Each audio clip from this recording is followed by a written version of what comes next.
George Parr, you are an investment banker. I am, yes. Yes. And as such, you have your fingers right on the pulse of the financial market. Yeah, very much so, yes. And during the summer, there's been a great deal of turbulence and volatility in the market, yes. Tremendous, yes, tremendous. Yes, and what has caused that? Well, you have to remember two things about the markets. One is that they are made up of very sharp and sophisticated people who, these are the greatest brains in the world. And the second thing you have to remember is that the financial markets, to use the common phrase, are driven by sentiment. What does that mean? What does that mean? Well, things, let's say, are just going along as normal in the market, and then, suddenly, out of the blue, one of these very sharp and sophisticated people says, "My God, something awful's going to happen! We lost everything! Oh, my God, what are we going to do? What are we going to do?" Shall I jump out of the window? Shall I jump out of the window? Exactly. Let's all jump out of the window. Sell! We've lost a sell! Sell! Yes. Precisely. Yes. Precisely. And then a few days later, this same sophisticated person says, "You know, I think things are going rather well." And everybody says, "Yes, I agree with you. I think we're rich. We're rich. Yes. Rich. Yes. Buy. Buy. Yes. Yes. And that's what we call market sentiment. Well, yes.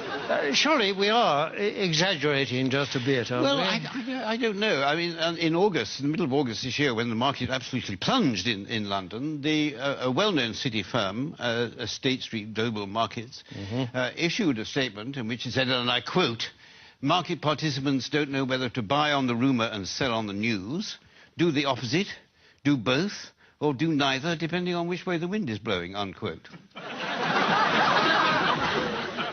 Yes, and this is the kind of rigorous analysis that companies will pay huge salaries for. Yes, exactly. And a few days later, when the markets had gone up a little bit, the senior equities advisor on ABM Ambro Morgan said, and I quote, "We're back to happy days again." Well, no price is too high for that kind of mature wisdom, certainly is it? Not. The reason this sort of people are paid millions of pounds in bonuses. Yes, of course. During this summer, there have been actual causes behind the volatility in the markets, haven't there? I mean, specifically and especially in America, granting vast numbers of mortgages to people who can't afford them on properties which are diminishing in value. It's the so-called subprime situation, yes. The subprime market. Yes. How does that work, in fact? Well, imagine, if you can, say, an unemployed black man sitting on a crumbling porch somewhere in Alabama in his string vest, and a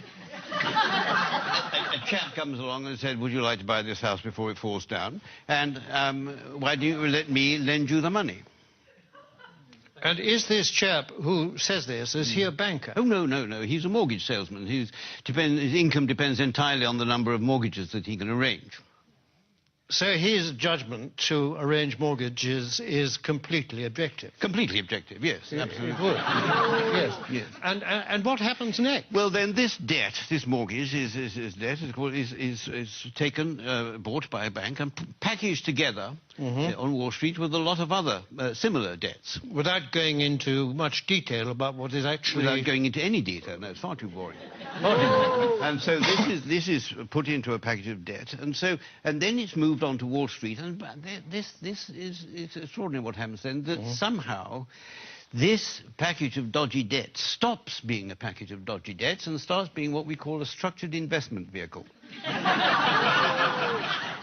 An SIV? An SIV, exactly, yes. Yes, I see. And then someone like you comes along and buys it. I buy it, yes, and then I will ring up, I don't know, somebody in Tokyo and say, "Look, I've got this package, do you want to buy it?" And they say, "What's in it?" And I say, "I haven't got the faintest idea." And they say, "How much do you want for it?" And I say, $100 million, and then they say, "Fine, that's it." And that's the market. And presumably this package, I mean, that kind of thing can happen several times to the same package. Possibly, yes. And every time it does, of course, then you or someone like you will get a fee and a markup and a profit, yes. And so well, you can't expect us to do it for nothing. It's hard work. in view of the fact that in these packages is a lot of dodgy debt, what is it about it that attracts the financial, risk takers? Yeah, well, because these hedge funds, as they're called, which specialize in these debts, they all have very good names. You mean they're responsible companies? No, I don't know. It's nothing to do with their reputation. They have actually very, very good names. The names they think up for them are very good. I'll give you an example. There's a very well-known American Wall Street firm called Bear Stearns, who have two of these hedge funds which specialize in these mortgage debts. And they lost so much money, lost so much of its value, that Bear Stearns announced that they would have to put in $3.2 billion into one of the funds to try and keep it afloat. $3.2 billion? 3.2 billion, yes. And even then they said the investors couldn't get any money out of it and they were going to let the other fund go. But one of these funds was called the High Grade Structured Credit Strategies Fund, and the other was called the High Grade Structured Credit Enhanced Leverage Fund. Well, that sounds very good. That's good, isn't it? Yes. It sounds very trustworthy. Actually, this is the magic of the market. What started off as lending a few $1,000s to an unemployed black man in a string vest has become a high-grade structured credit enhanced leverage fund. I like the sound of it. It is good. Well, it sounds very trustworthy. I mean, it's got good words in it. It's got words like high. High is good. High is good. Yes. Better than low, anyway, isn't it? Yes, absolutely. And structured is another good word. Very good. Enhanced is... I love enhanced. Enhanced is very good. I mean, I'd buy anything if it said enhanced. Absolutely, yes. Yes. It might have been different if it said the unemployed black man in a string vest fund, but yes, because then alarm bells might start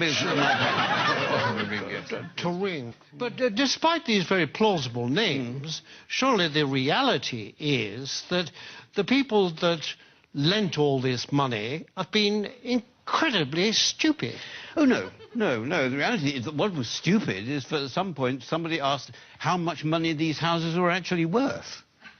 I mean, if they hadn't bothered to ask that question, then everything would have gone on as perfectly normal. But unfortunately, they did. I see, but now, you see, people are saying the crisis is likely to turn into financial meltdown. I mean, can that be avoided? It can be avoided, provided that governments and central banks give us, the financial speculators, back the money that we've lost.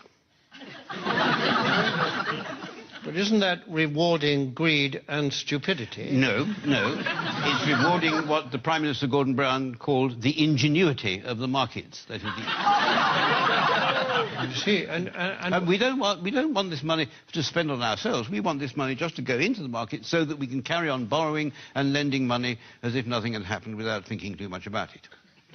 Yes, but if the worst came to the worst and you didn't get this money, what then? Well, then there'd be another market crash, and then I would say to you what people like me always say, that it's not us that will suffer, it's your pension fund. Thank you very much, George Parr. A pleasure.